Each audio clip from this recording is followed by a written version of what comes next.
Here inside the WB Mason Coaches Report, Anders Jorstad, joined by the head coach of the Hofstra Pride men's lacrosse team, Seth Tierney. Coach, how you doing? Anders, good to see you.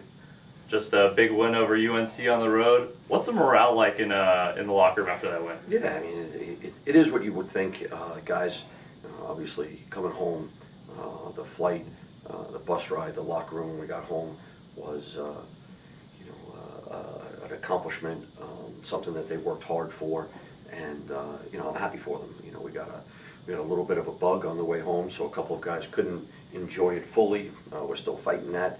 Kind of ran through our team after the game, but for the most part, the guys are feeling good about what they accomplished on Saturday. And the unfortunate part about sports is we have to erase that today and start getting after the next opponent. What makes this win different from your last year's victory against UNC? Yeah, I don't know if there's a huge difference. I mean, this time maybe where it was on the schedule. Now it was more towards the middle of the season.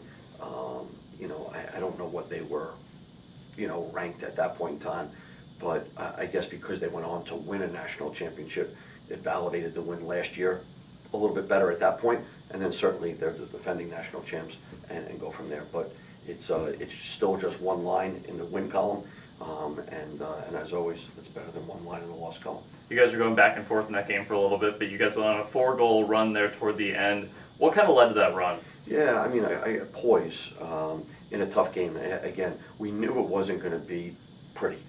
We knew that we were going to have to scrap, we were going to have to fight, we were going to have to dive. We were going to get pressured on our hands. We knew they're long, they're athletic, they're well coached, they're a good lacrosse team, a really good lacrosse team. And so when you get into a ring with them, it's not going to be pretty. And then our guys at the end, there was some poise.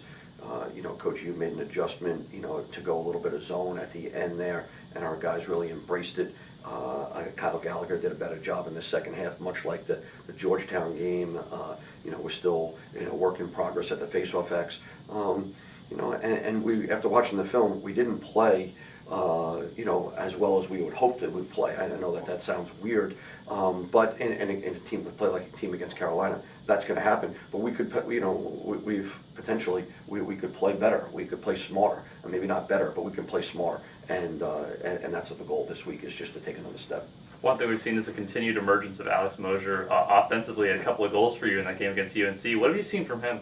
Yeah, no, Alex did a good job. I mean, in the beginning, we were dodging with him. He had, a short stick on him. Those guys, the Kavanaugh, Mosier, Alderman line, those guys have done a good job of handling the who gets the pole, who gets the short stick, because the roles are different, and so they have to wear many hats in regards to what we're going to run after we see how a team is going to match up on us. How crucial has Jack Concannon been, especially his consistency so far this season? Yeah, I mean, I think Jack is a big part of our defense and a big part of our team, and when you play, when you have Jack behind you and he's seeing the ball well, then the defense they don't relax, but they want to protect Jack.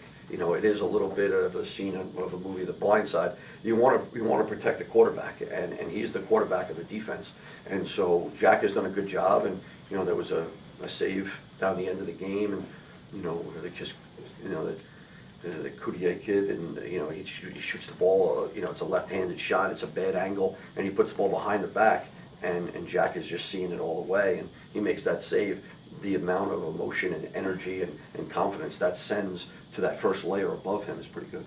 This Tuesday evening's game against Cleveland State obviously has been canceled due to weather. How does it change your game plan going forward? Yeah, I mean, we're defeated against Mother Nature. Nobody beats her, and so with the report coming in, it's been tough. Cleveland State had also was scheduled to play Fairfield on Wednesday, so it didn't leave a whole lot of room to reschedule at this point in time. We're taking a look at the schedules, but right now it's just hard to fit in where we are in our season.